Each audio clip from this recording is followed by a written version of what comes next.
So yes, in certain circumstances you can contest a will.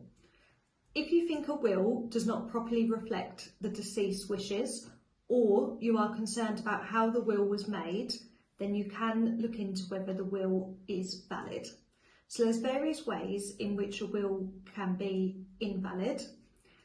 Firstly, if the deceased did not have the mental capacity or testamentary capacity to make the will. Secondly, is if the deceased did not know and approve the contents of the will, then it will be invalid. We can also look at whether the deceased was unduly influenced into making their will, or if the will is a forgery. Finally, we can also consider whether the will was correctly executed. So to be correctly executed, a will has to be signed by the deceased in the presence of two witnesses who then also sign the will. So a will can also be contested if someone brings a claim under the Inheritance, Provision for Family and Dependents Act 1975. So this is when certain people make a claim if they feel that the will or the rules of intestacy do not make sufficient financial provision for them.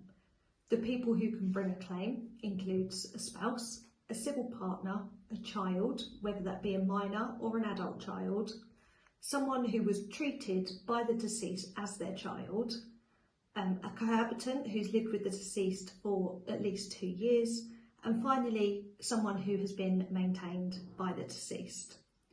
These types of claims should be made within 6 months of the grant being issued, so please do act quickly if you would like advice about bringing a 1975 Act claim.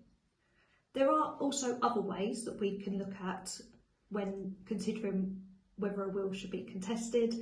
These can include circumstances such as when a deceased makes a promise to someone that the will does not reflect, or if there is a drafting mistake in the will, or if the will fails to implement what the deceased wanted to happen with their estate.